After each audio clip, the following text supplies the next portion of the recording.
The clicker disappeared. How is everybody? Is the bullhorn ready just in case? Well, I'm here to tell you a story that started back in 2014 when I was in the port city of Jeddah in the Kingdom of Saudi Arabia, right on the Red Sea. And it was at this time that I was taking a FEMA independent study course. I actually think it was IS 230D.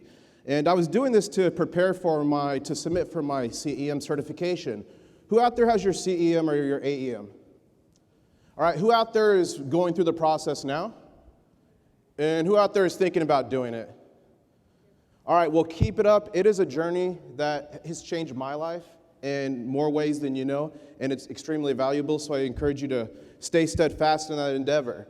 But it was at this time when I was taking this course that I was thinking, I'm in Saudi Arabia, in a country where emergency management is really in its infancy. It's really emerging now. And I'm thinking, how can I do something? I want to do something. I want to have this dream and vision to really impact the resiliency and increase the resiliency of the region. But how can I do this? So I'm going through this FEMA independent study course, and bang, the next slide, EMAP, Emergency Management Accreditation Program. I'm like, oh, what's this? Oh, set standards for emergency management? This is great. So I started to look into it, and I said, hey, this can be the boat, this could be the vehicle to get a set standard across the country. So it was at this time that I had this initial thought into my head. Well, a little bit later, the job interview came up for King Faisal Specialist Hospital and Research Center. It's the primary hospital for the king and the royal family in the capital city, Riyadh. And it's also the hospital for the President of the United States and other heads of state when they're visiting the country. So when I went and applied for this position and went to my interview, I knew if I was selected, I'd be the first person ever in this position, in a region where EM is really in its infancy.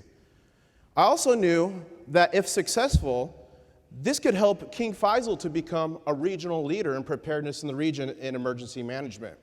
So going into this, I knew about healthcare, and I knew that accreditations in healthcare is critical.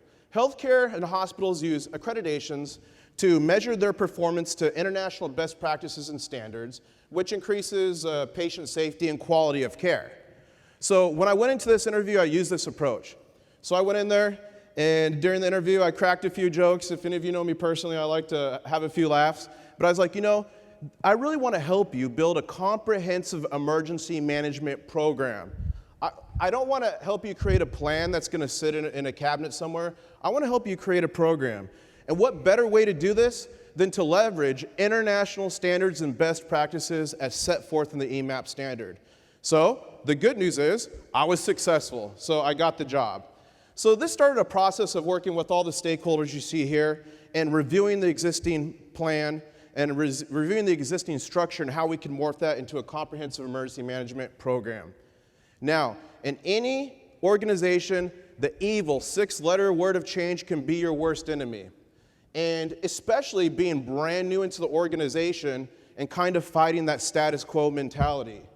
But I found by leveraging the EMAP standard, it actually unified people. It brought the stakeholders together and brought buy-in because we're now having a tangible goal to achieve. You see, I think it can be difficult for anyone in emergency management to prepare for a disaster, which it might not occur in their career or even their lifetime, right? But setting the EMAP standard actually gave them a smart objective, something tangible they could achieve in the not too distant future. So in essence, we changed that six-letter evil word of change or internal trigger word into an opportunity to achieve excellence. So we utilize this EMAP standard during our planning and assessment phase and preparing and working on the plans, the structure, job titles, job decisions, everything, to get additional buy-in from the stakeholders and executive leadership. And also, we actually got additional budget out of it, which was nice as well. And because we had that common unified goal, little resistance from stakeholders, very little resistance. Now, the key here is not only this increase greatly stakeholder participation, but it helped us really to become a cohesive, unified team. I had frontline nurses calling me saying, hey, how can I get involved in the EMAP process? I had people calling me saying, hey, I saw this thing outside the hospital. I think maybe it could be dangerous if there's a flood. So in an organization with 11,000 employees, it energized and unified people like I could have never, I had a plan, but it went really well, right? And in essence, it gave us a common goal.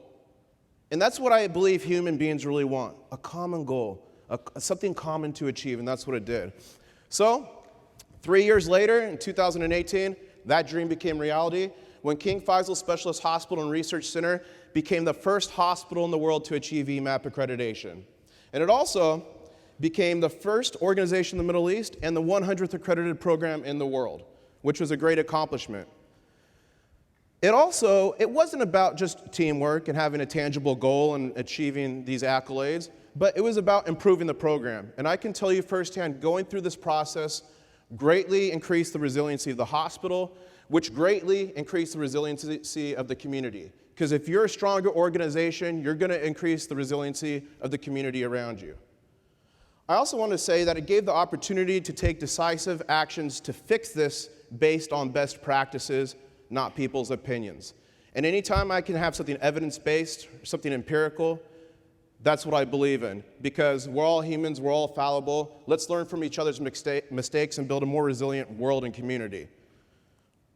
The other thing about EMAP I wanted to mention is that it leaves a roadmap. If in EM, in emergency management, the turnover is pretty high, right? So if you have a set standard or guideline to follow, and you leave that program, you know the next person coming in can look at those standards, and they can follow that and hopefully keep the system alive. Now, this leads me to my second part, is that I want to spread it across the region. So in Saudi Arabia, emergency management was kind of lacking at the national level.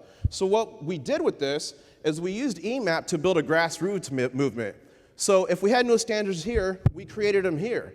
And being the reference organization for the Middle East, other organizations frequently will emulate what the hospital does. So that way we could get interoperability and standardization at the grassroots level, and then once the national level catches up, bang. So the plan was to spread it like a virus, but don't worry, it was a good virus. The last thing I want to say is EMAP not only results in resiliency of that organization, as I mentioned earlier, but the entire community. And this process helped me to realize that no dream is too hard to achieve when you set your mind to it. It also helped me to realize that sometimes it takes epic creativity to challenge the VUCA world. And today, I want to challenge all of you. The next time you have an idea, see where it leads you. Because no dream is too big or too small to truly change the world. Thank you.